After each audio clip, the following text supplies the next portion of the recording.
하나님 말씀 보겠습니다. 하나님 말씀은 사도행전 17장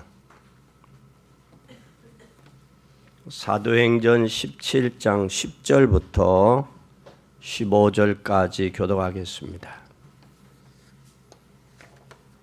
17장 15절부터 17장 10절부터 15절까지 교독하겠습니다. 밤에 형제들이 곧 바울과 실라를 베레아로 보내니 저희가 이르러 유대인의 회당에 들어가니라.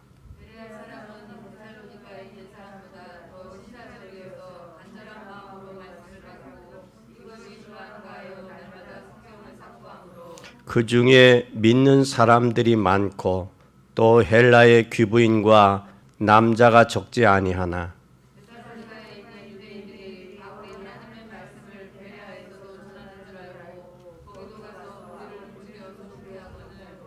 형제들이 곧 바울을 내어 보내어 바다까지 가게 하되 실라와 디모데는 아직 거기 유하더라.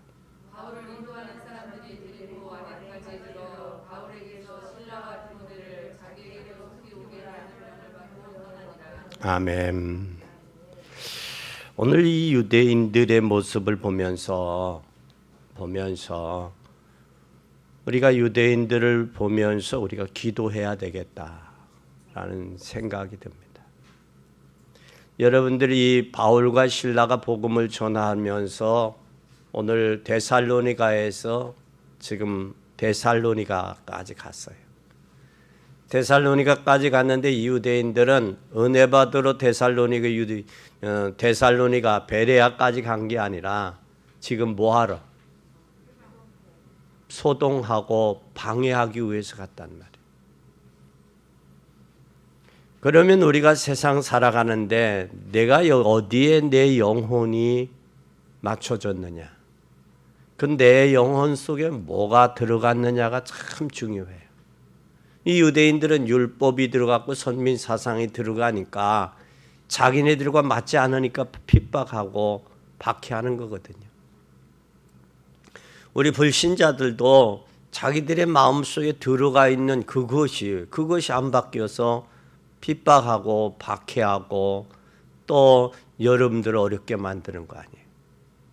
그러니까 그것이 뭐하도록 바뀌어져야 돼요. 바뀌어졌던 바울은 지금 제자가 되어서 지금 아시아 전역에 복음 증거하러 다니잖아요. 그 마찬가지듯이 여러분이 지금도 우리가 안 되는 것은 걱정할 것이 뭐냐 하면 진정 거기에 들어가 있는 것이 무엇이 담겨져 있느냐. 불신앙이 담겨져 있으면 불신앙의 열매들이 나타나고 하나님의 말씀이 담겨지면 말씀이 역사하게 되어 있어요. 근데 오늘 유대인들의 모습을 보면서 무엇이 담겨져 있느냐? 무엇이 담겨져 있느냐? 말씀이 진짜 깨달아지면 말씀을 통해서 뭐가 일어나고 구원이 보이고 구원을 받은 사람은 자신이 뭐라는 사실을 알게 돼요? 나는 죄인이다 라는 사실을 알게 돼요. 내가 죄인이라는 사실이 발견되지 못했다라는 얘기는 하나님의 말씀이 내가 들어가 있지 않다. 하나님의 말씀이 들어가 있지 않다라는 이야기는 세상 것으로 가득 차서 정리가 안 됐다라는 거예요. 정리가 안 된 사람의 삶에는 어떻게 되겠어요? 분주하죠. 분주하면서 뭐가 없어? 우선순위가 결정이 되지 않았겠죠.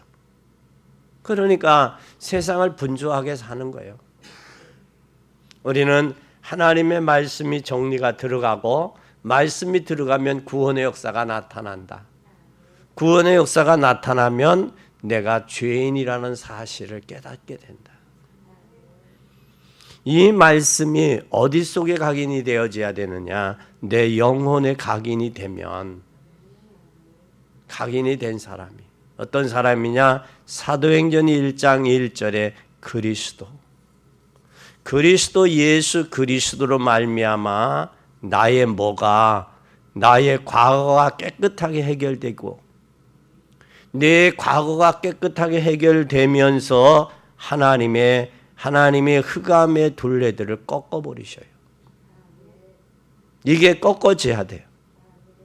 그런데 예수 그리스도가 내 영혼 속에 예수 그리스도가 담겨지지 아니하면 과거에 잡혀 있어요. 많은 사람. 몇 프로나 과거에 잡혀 있느냐? 80%가 과거에 잡혀 있어요. 과거의 삶을 사는 거예요. 과거의 삶을 80%가 잡혀 있으면 미래는 보지 못하는 거예요. 그러니까 삶 자체가 절망적이에요. 절망적. 우리는 예수 그리스도로 말미암아 과거의 문제, 죄와 저주와 사단의 문제가 해결되어질 때 여러분의 앞길에 흑암이 꺾이는 줄 믿으시기 바랍니다. 마태복음 4장에 보면 예수님이 금식해서 줄이셨을 때 마귀가 와 예수님을 시험했어요. 돌이 떡덩이가 되라. 그리고 그 다음에는 경배해라. 그 다음엔 뛰어내려라. 그때 예수님이 말씀으로 사단아 물러가라. 사람이 떡으로만 사는 게 아니라 하나님의 말씀으로 살리라. 선언을 해서 마귀가 떠나니까 누가 와 들어요? 천사가 와 수종 듣는 거예요. 예수 그리스도로 내 영혼 속에 각인되지 아니하면 과거의 문제도 해결되지 아니하고 현재의 문제도 미래도 없다라는 사실이에요. 그러면 그 묶여져 있는 과거의 틀의 올무 속에 잡혀서 인생은 살아갈 수밖에 없다. 흑암이 꺾이기를 예수 그리스도의 이름으로 축원합니다. 흑암이 꺾이면 이때 뭐가 오느냐면 사도행전 1장 3절에 보면 하나님의 나라가 와요. 이 하나님의 나라는 여러분 중요한 기도 제목이 이때 시작되는 거예요. 이게 현재예요. 그러면 하나님의 나라가 내 마음에 내 영혼에 평안이 오면 이때서부터 시작이 되는 거예요. 이 사람을 통해서 하나님이 역사하시는 줄 믿으시기 바랍니다. 그러면 이것이 계속 누리고 있으면 이것이 사도행전 1장 8절에 이게 세계의 비전이 되는 거예요. 땅끝까지 이르러 내 증인이 되라. 이때 여러분은 이때부터 미래가 보이기 시작합니다. 미래가 보인 사람에게는 하나님의 말씀이라고 하는 것은 단순한 말씀이 아니라 구원받은 속에 어마어마한 그리스도의 비밀이 그 말씀 속에 담겨져 있고 그 비밀이 여러분의 자녀들에게는 권세가 되고 내게는 누리는 능력이 생긴다는 사실이에요. 이때 오순절 날이 왔다는 사실이에요. 오순절 날. 사도행전 2장 1절에 보니까 오순절 날이 이미 이름에 그랬어요. 이름에. 오순절 날이 이미 이름에 이때 중요한 일이 벌어졌는데 이때 뭐냐? 오순절 날이 이루었어요. 그 오순절 날이 뭐한 날이었느냐? 하나님의 말씀이 성취되어지는 현장에. 하나님의 요엘서 2장 28절의 말씀이 성취되어지니까 뭐가 오느냐 몰려오느냐 15나라들에 몰려오는 거예요. 15나라가 몰려오니까 뭐가 되느냐 하나님의 날마다 하나님의 증거가 오는데 거기에 3천 제자들이 일어나는 거예요. 이 3천 제자가 일어날 때 뭐가 오느냐 날마다 변화의 역사가 오는 거예요. 날마다. 엊그제 어떤 분이 예순의 중반이 돼서야 하나님이 하셨습니다 라는 고백을 하더라고요. 하나님이 하셨습니다. 무슨 일이 있었느냐면 병원을 오픈을 했는데 병원을 그 건물에 10군데 술집이 있어서 그 술집들을 돈을 다 주고 내보냈어요. 그 내보내기까지는 얼마나 엄청난 과정들이 있었겠어요. 어려움들이 있었겠어요. 그 술집을 내보내면서 그 술집을 나가는데도 그래도 순수하게 여러분 술집 술 장사하는 사람들은 어떤 사람들인지 알잖아요. 순수하게 나가는데 두 집이 잘 안 나가려고 그러더래요. 버팅기더래요. 두 집이 안 나가면 뭐가 안 되느냐? 병원으로서의 허가 안 나는 거예요. 병원으로. 두 집에게 잘해서 달래고 저기에서 좀 그들의 마음을 서운치 않게 해주고 나가야 내보냈나 봐요. 내보내고 거기에 돈을 많이 쓰다 보니까 뭐가 안 돼요? 이제 환자들이 와야 되는데 환자들이 뭐 하루 그 많은 돈을 하루 이틀에 저기 되는 거 아니잖아요. 그런데 그 주변에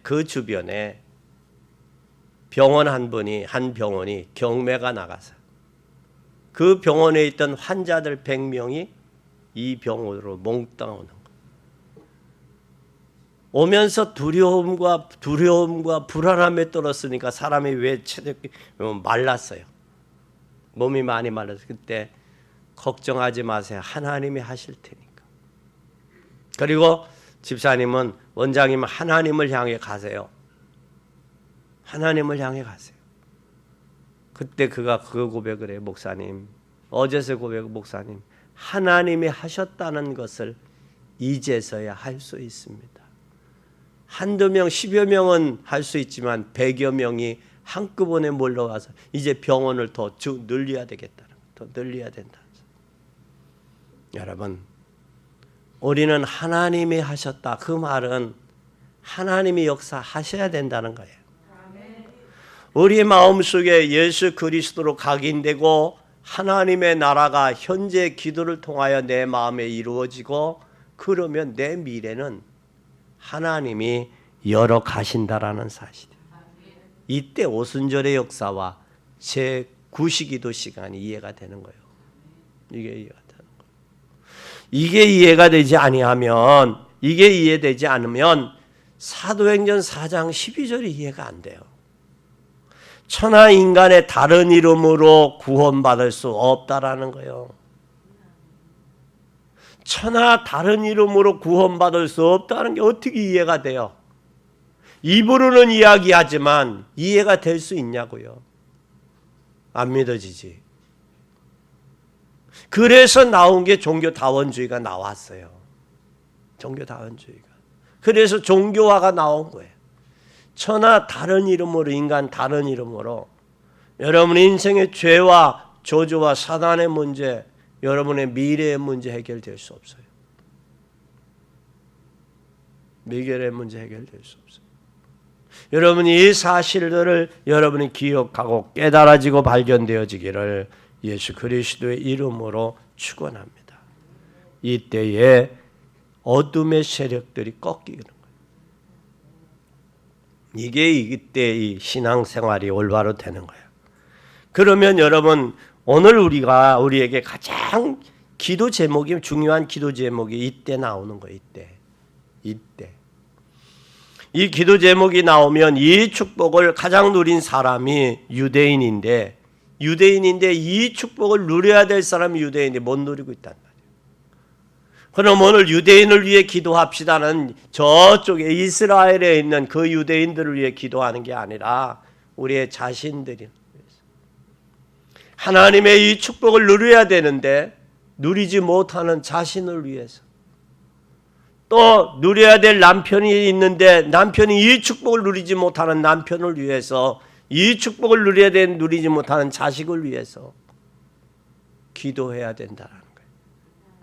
기도해야 된다는 거예요.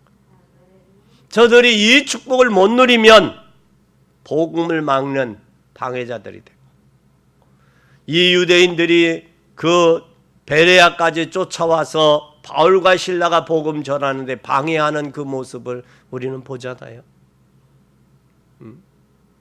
그 모습 속에서 우리는 하나님의 역사를 볼 수 있는 여러분 되기를 바랍니다. 이들이 어떤 일을 했느냐 22절을 한번 보세요. 17장 22절 시작.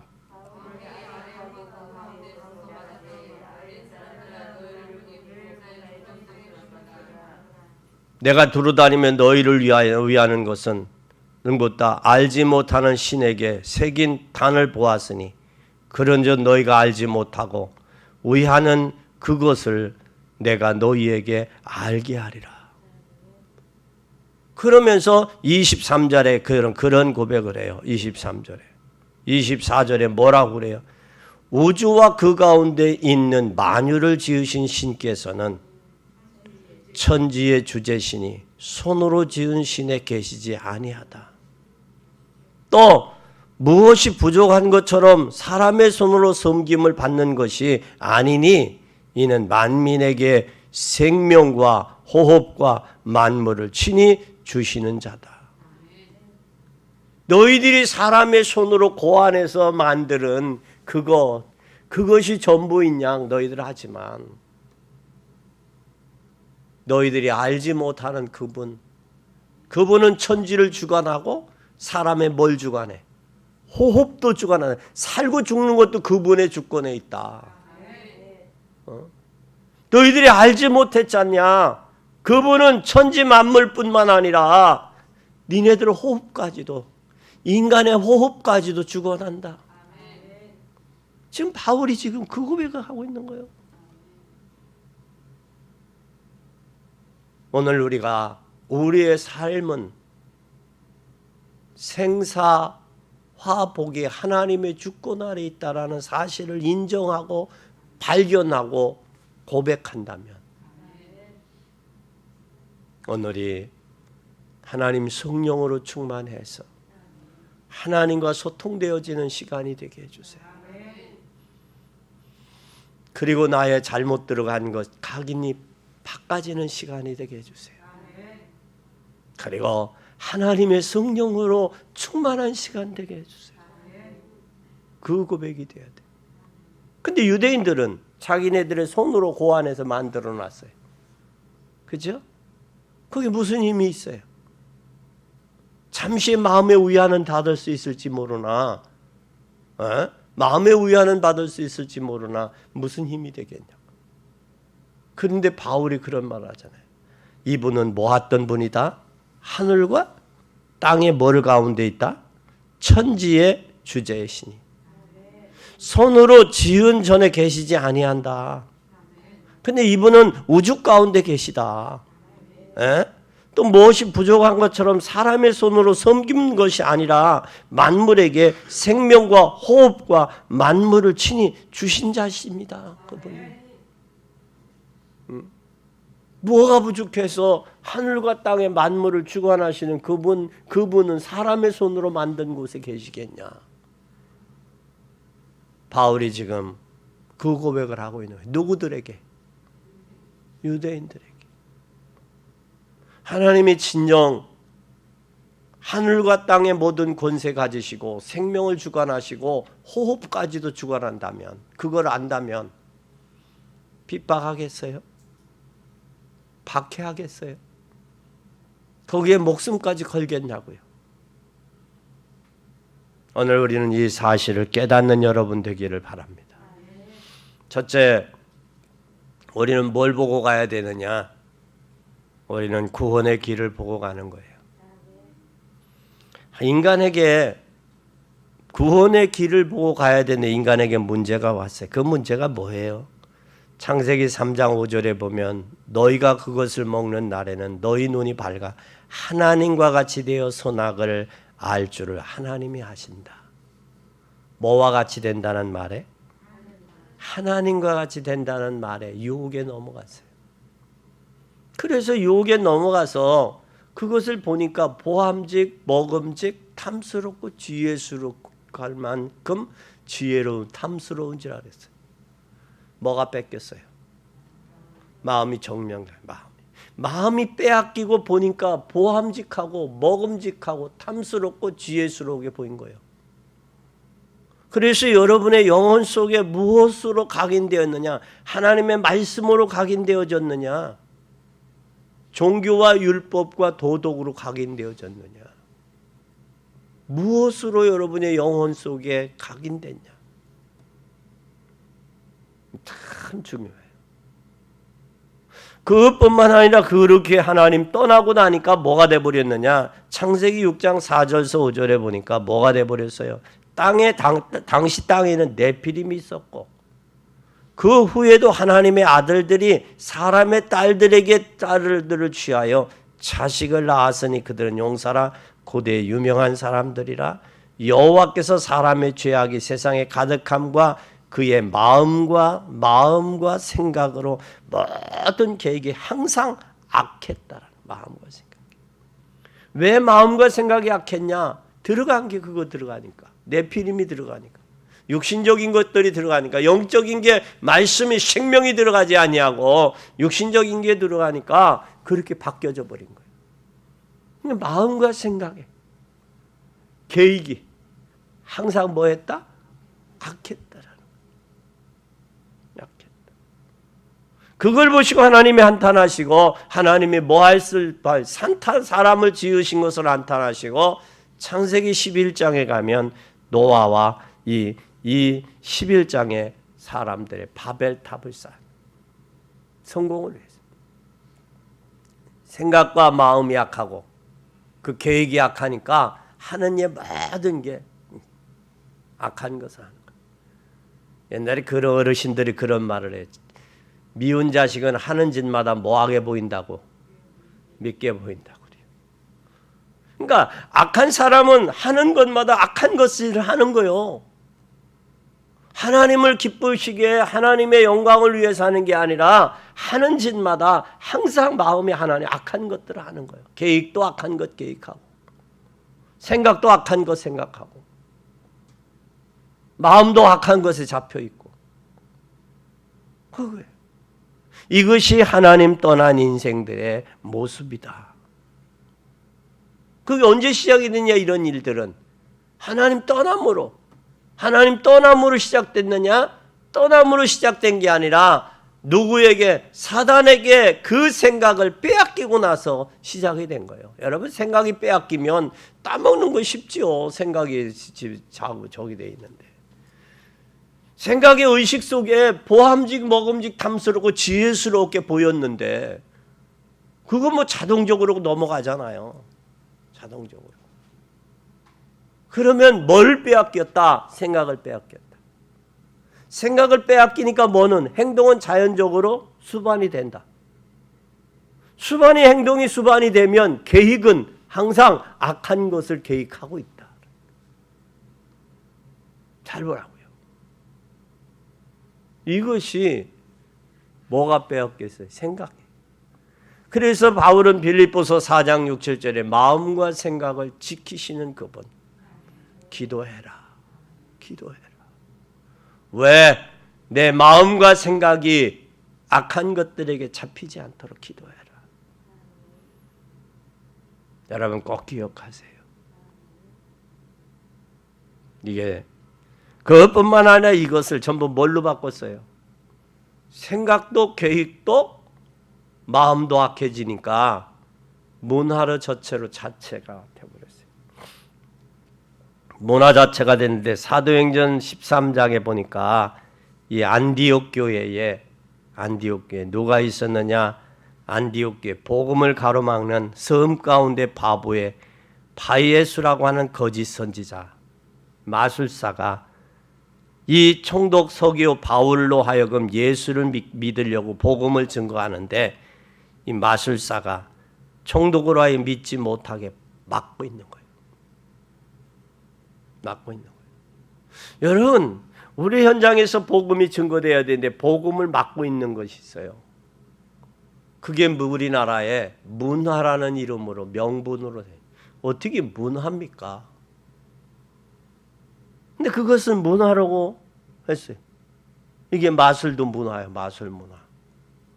그것뿐만 아니라 사도행전 16장에 보니까 점술 문화가 돼버렸어요. 점술이.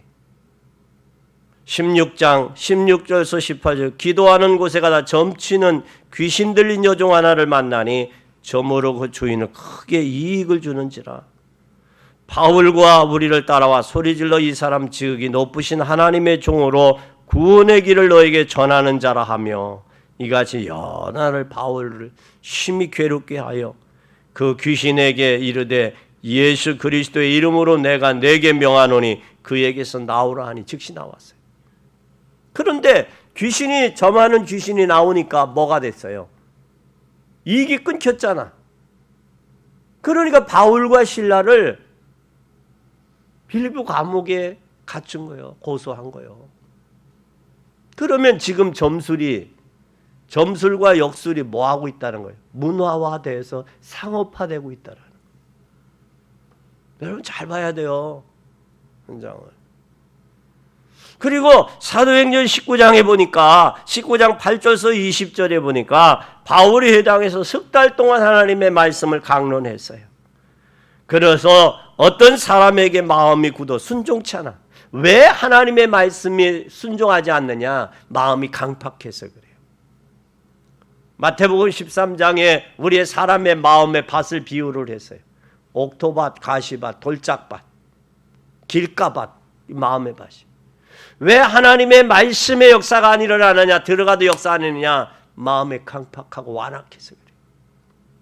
이 마음이 강팍하고 완악한 것은 상처도 될 수 있지만 사단의 장난의 역사예요. 바울의 모세를 통해서 하나님의 역사가 일어나니까 바로 왕이 뭐예요? 처음에는 자기 스스로 강팍해져. 그리고 그 다음에는 하나님이 그 마음을 뭐하게 만들어요? 강팍하게 만들어요. 그래서 하나님이 역사하시는 것을 누구에게? 이스라엘 백성들에게 보여주시잖아요. 여러분 강팍한 마음이 변화돼야 돼요. 강팍한 마음이 부드러운 마음으로 바뀌어야 돼요. 특히 구원받은 하나님의 자녀들의 마음은 부드러워야 돼요. 그게 은혜요. 은혜. 근데 마음이 강팍해. 강팍할 때는 얼마나 강팍한지요. 찬바람이 휙휙 돌아. 그건 자기의 마음에 강팍함과 완악함이 변화되지 않으면 안 돼요. 그 변화될 때 누가 역사하느냐? 성령이 역사하고 하나님이 역사하세요. 근데 기도한다는 사람들의 마음이 완악하고 강팍해져. 그건 왜 그러냐? 자기가 사니까 그래요. 하나님의 은혜로 사는 게 아니에요. 헌신도 봉사도 하나님의 은혜로 하고 하나님의 은혜로 해야 되는데 구원의 감사함으로 해야 되는데 이게 안 되어지니까 마음이 완악하고 강팍해지는 거예요. 그러니까 일하면서 사람들의 마음에 상처를 주는 거예요. 우리는 마음이 완악해졌다. 19장에 보니까 완악해졌다. 그러니까 완악해지니까 마음이 굳어있다. 그러니까 굳어있을 뿐만 아니라 도를 비방한다. 자기 뜻대로 안 되니까 비방하고 비방할 뿐만 아니라 뭐라고 해요? 비방해. 비방할 뿐만 아니라 주의 말씀을 듣질 않아. 듣는 것 같지만 안 들어.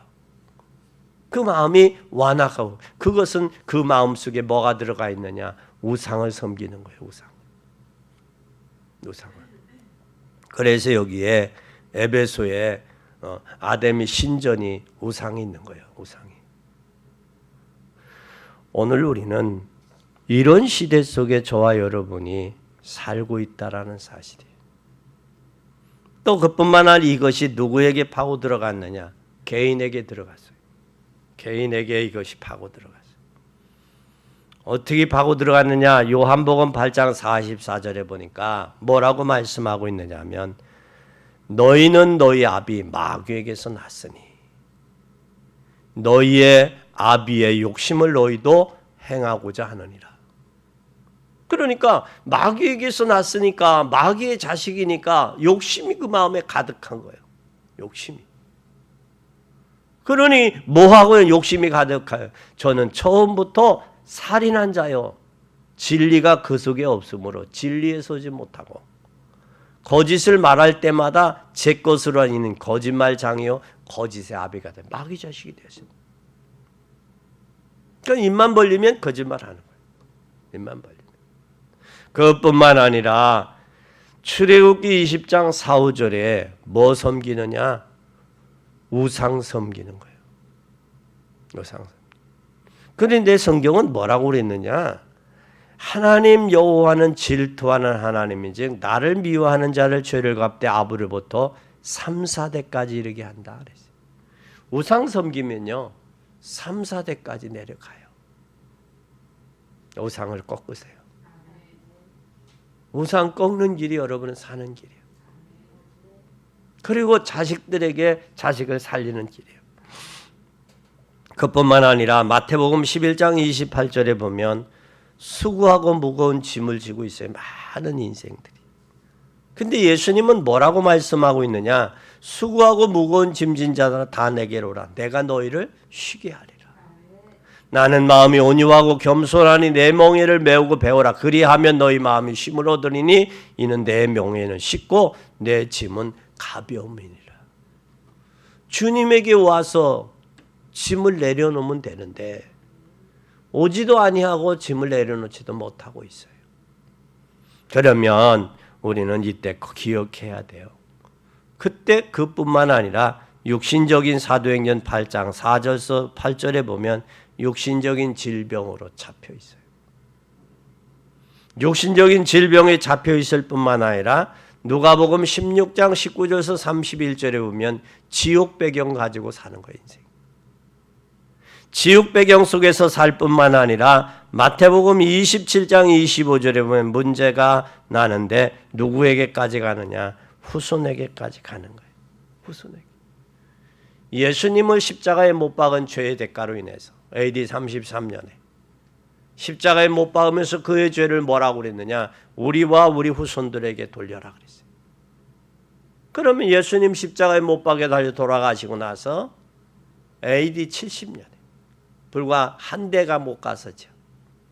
그럼 아버지가 그랬다 그러면 손자대도 못 가서 자식 때가 끝나기 전에 무슨 일이었느냐? 그들이 AD 70년에 로마 디도 장군을 통해 예루살렘 속에 완전히 함락이 됩니다.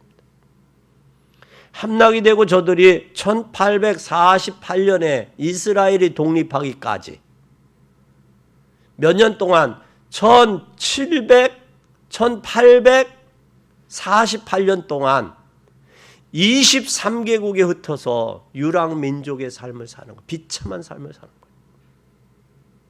그런데 그것도 한 독일이라는 히틀러를 통해서 600만이 가스실에서 죽는 거예요. 여러분, 우리는 뭐를 볼 줄 알아야 되느냐? 하나님의 말씀을 볼 줄 알고 역사를 볼 줄 알아야 돼요. 성경의 말씀에 뭐라고 이야기했는지는 우리를 들을 줄 아는 귀를 열어놔야 돼요. 그래서 유대인을 위해 기도해라. 유대인을 위해. 복음을 내 뜻대로 안 되고 내 생각대로 안 되면 아니요라고 하는 그 내 마음의 중심의 유대 사상을 버려야 돼요. 그리고 자기에게 유익이 되지 않는다고 거기 어디까지 베레아까지 쫓아와서 복음을 가로막는 그 유대 사상이 꺾여야 돼요. 이게 꺾이지 않으면 안 돼요. 그때의 두 번째, 우리는 복음을 받고 복음을 다보낸 것이 얼마나 중요한지를 사람들은 몰라요. 복음으로 답을 얻고 복음으로 결론 내기를 바랍니다. 두 번째는 유대인들의 재앙을 살리는 길이 보여요. 그래야 내가 복음으로 결론이 나야 유대인들을 살리는 길이 보여요. 교회 다니는 사람도 영적 문제 몰라 당하는 사람들은 참 많아요. 이들을 살려야 돼요. 그래서 이 유대인들이 축복받도록 만들어야 돼요. 구원에 이르도록 만들어야 돼요. 그리고 유대인들이 당한 재앙을 보면 그들은 선민 사상 때문에, 저들은 여호와의 사상, 여호와를 잃어버리고 사상에 잡혀 있어요. 그리고 저들은 메시아가 오셨음에도 불구하고 메시아의 사상을 붙들고 메시아를 거부한 거예요. 그리고 저들은 제도, 또 사상, 전통, 날, 율법 우선이, 복음이 먼저 우선이 되는데 율법이 우선이. 이들 때문에 유대인들은 재앙을 당했어요. 재앙을 당했어요. 그뿐만 아니라 유대인들은 복음화를 땅끝까지 해야 되는데 자기의 선민 사상 붙들고 자기네들만의 하나님이라고 고집하고 있는 거. 잘 보자고요. 세 번째는 우리가 재앙을 막는 길을 보여요. 이렇게 되면 내가 하나님의 말씀으로 구원받고 성령의 인도함을 받으면 뭐가 보이느냐? 세계의 재앙을 막느냐, 어떻게 하면 재앙이 막겠다는 게 보인다니까. 재앙이 보여요. 이번에 앞으로 많은 전쟁이 일어납니다. 앞으로 오는 전쟁은 무슨 전쟁이냐? 나라와 나라의 전쟁도 있지만 사상 전쟁이에요. 전 세계에 지금 팽배되어 있는 사상은 자유민주주의와 시장 경제 사상이고, 그리고 모든 게 평등 사회로 간다. 이 사상이 두 가지로 지금 흘러가고 있어요. 우리나라도 지금 두 가지로 지금 저기 하고 있잖아요. 국민들을 분열시키고 있잖아요. 그러면 우리나라뿐만 아니라 세계도 그렇게 가고 있다라는 거예요. 세계도. 이 사상 속에서 우리는 반드시 기억해야 돼요. 그래서 전쟁은, 앞으로의 전쟁은 종교 전쟁입니다. 심각해질 거예요. 그렇기 때문에 우리가 사상 중에서 하나님의 말씀을 받은 이 기독인들은 꺾을 줄을 몰라요. 타협을 몰라요. 죽으면 죽었지. 그래서 유대인들이 몰랐던 것은 예수님을 십자가에 못 박으면 끝날 줄 알았어요. 끝날 줄 알았는데 그들은 뭘 했어요? 지하 톡을 암굴에 들어가서 뭐해? 기도한 거예요. 기도한 거예요. 여러분, 기독교가 핍박을 받으면 생명은 살아나게 돼 있어요. 살아나게 돼 있다고. 지금 여러분 대면 예배, 대면, 비대면이 어디 있어요? 자기네들 방역이라는 이름으로 구실을 한 거지. 그러게 할 때 우리가 교회들이 더 정신 차려, 더 모여야 돼요. 지금 말세가 되면 모이기를 패하는 습관적인 그런 형식들이, 그런 이념의 사상들이 오는데, 그 이념의 사상을 넘어설 수 있는 게 복음이에요. 넘어서야 됩니다.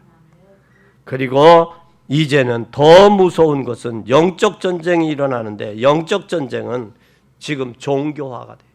WCC 따른 복음 사도행전 4장 12절이 아니어도 구원받는다고 하는 그 구원의 그것을 증거하는. 그래서 우리나라가 큰 이런 타격을 받은 것은 그것을 받아들이고 용납했기 때문에 이런 일이 있다라고 이야기하는 목회자들도 많아요. 부산에서 WCC 총회를 할 때 이런 엄청난 문제들이 받아들였어요. 그리고 앞으로 후대가 멸망하는 길을 막아야 됩니다. 그러면 우리 후대들을 바로 세워야 돼. 뭘로 세워야 되냐면 복음으로 세워지고, 세계의 역사를 보는 눈이 세워지고, 그리고 저들의 복음으로 인한 가치관을 바로 세워서 우리 후대들이 올바른 복음의 역사를 이루는 렘넌트, 또 렘넌트뿐만 아니라 전문성을 길러주고 시대를 리드할 수 있는 그런 일꾼들을 키워야 돼요. 결론입니다. 그럼 이 흐름의 바톤이 어떻게 할 거냐라는 거예요. 시대가 이렇게 흘러가는데, 이 시대의 흐름의 바톤을 우리는 어떻게 해야 돼요? 이 시대의 세상의 흐름의 바톤을 따라갈 게 아니라, 우리는 이 축복의 바톤을 누리지 말고, 놓치지 말고 우리 후손들에게 전달해 줘야 돼요. 그것이 저와 여러분의 사명이요, 그것이 저와 여러분이 해야 될 미션이라는 사실이에요. 그렇기 때문에 아브라함 때부터 지금까지 이 흐름의 바톤을 우리가 봤잖아요. 아브라함, 이삭, 야곱, 요셉, 이 축복의 흐름의 바톤을 넘겨. 역사적으로 보면 바울을 통해서 루터에게, 교회사에서 루터에게, 세계사에서 이것이 절로 오는 그 축복이 아니라 이 바톤을 제대로 넘겨줘야 돼. 넘겨줘야 돼. 그래서 여러분은 유대인들을 위해 기도합시다. 유대 나라를 위해서가 아니라 형식화된 신앙, 이것을 그리스도로 각인시키고, 예수 그리스도 말씀으로 각인하고, 그리스도로 결론 내서 이 복음의 축복의 바톤을 우리 후손들에게 넘겨주는 복된 여러분이 되기를 예수 그리스도의 이름으로 간절히 축원합니다.